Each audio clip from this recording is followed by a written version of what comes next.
Are you feeling a little bit down in the dumps? I don't know, maybe you're not as happy as you used to be. Maybe you don't know what makes you happy anymore. Have you lost your joy? Well, in today's video, we're going to talk about how you can find your joy again.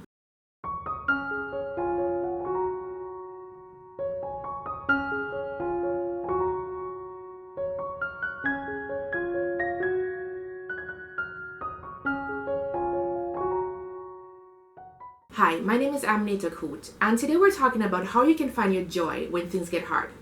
So, joy is something that we talk about a lot, right? So if you go through the Bible, you're going to hear a lot of things, joy comes in the morning, count it all joy, my brethren. But what is it about joy that's so important? So I was doing some research on joy and happiness.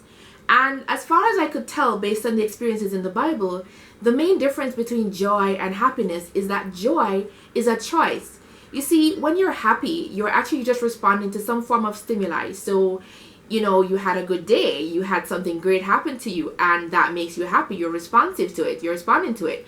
But joy is something a little bit deeper. You see, when somebody is being joyful, it's something that they're making a conscious choice. See, it could be a case where I'm having a bad day or I've had a lot of bad things happen to me on this day, but I choose to be joyful. So, how do you find your joy when things are hard? In James 1 verse 3, we hear the words, "Count it all joy, my brethren, when you go through diverse temptations, knowing that the testing of your faith worketh patience." But what does that mean? Is James telling us that as Christians we're supposed to be happy when bad things happen? Well, yes and no. He's not telling us that we should be going through things and laughing deliriously, because you know what? You try doing that and you're probably going to end up in some mental institution, alright? But what he's really trying to tell you, he's saying to you that, look, regardless of the situation that you're going through, it's always an opportunity for you to choose to hope in it. It's always an opportunity for you to choose to find something to celebrate, something to rejoice. Because here's the thing. Remember that James was writing to the early church, right? And these guys were going through a whole lot of persecution.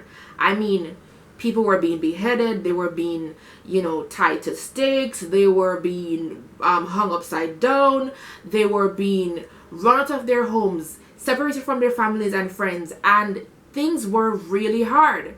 There was nothing to be happy about if you were looking at your circumstances to make you happy. And this is where James is coming from. He's saying that, look, things may be hard at this moment, but you can try to find joy in your circumstances. Because he's saying to you that, look, even though we are being persecuted right now, we know that Jesus is the Son of God.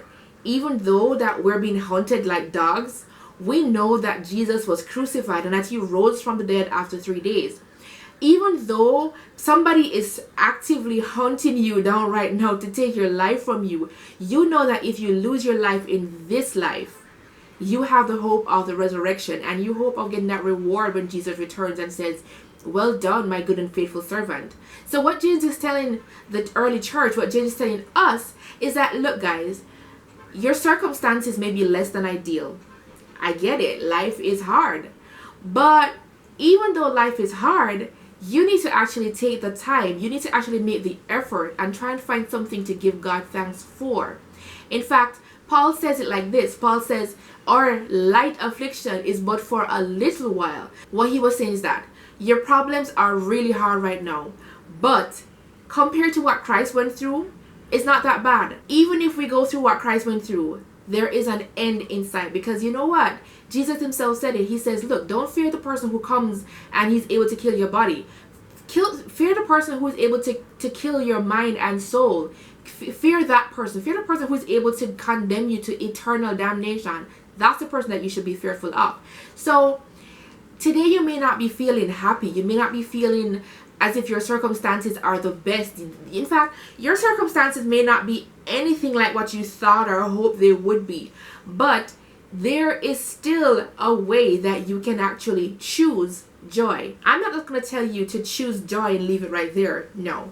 I'm going to give you 3 quick tips on how you can actually reclaim your joy. First tip, remember that your feelings do not determine your salvation.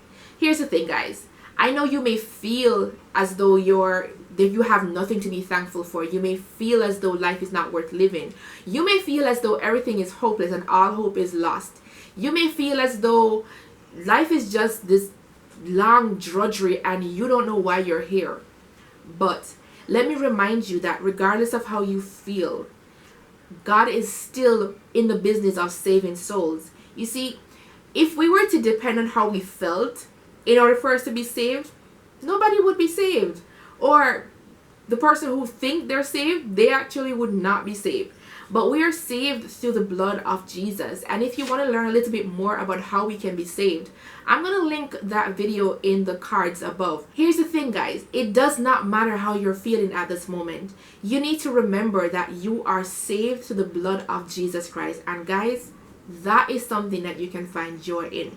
See, there's something I tell myself, you know what? I need to get to heaven because things are so hard down here that I need to get some reward. I want to get to that place where things are just smooth sailing and I'm all happy, right? While you're going through your situation, just remember that God is still God and He is a good Father.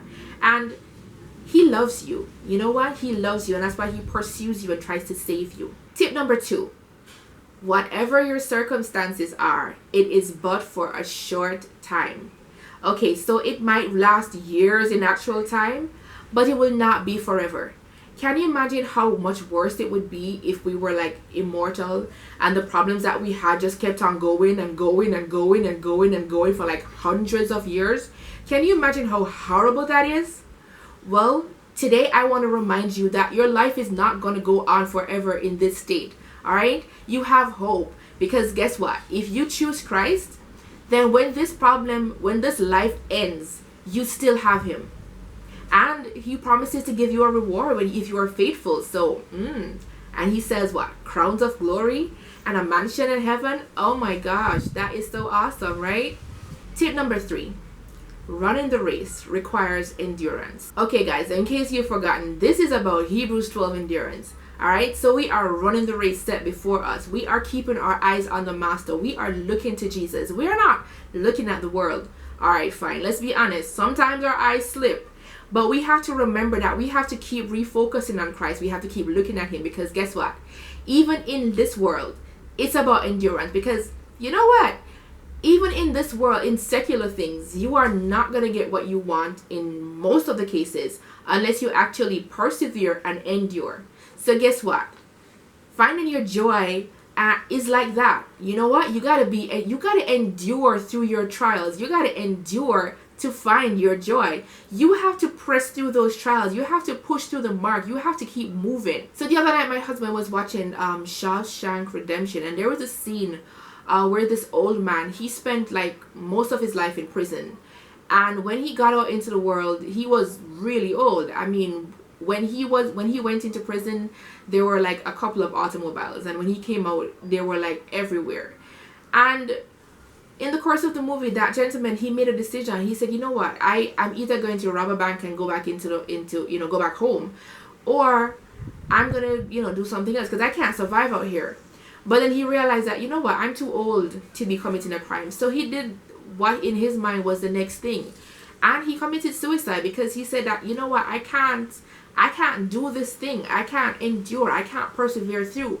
But the sad thing about that is that for a man to actually be so close to the end of his life and he made a decision like that, is because he could not endure. He could not realize that, yes, he had just come out of prison. Yes, things were weird and they were hard, but they weren't going to stay that way.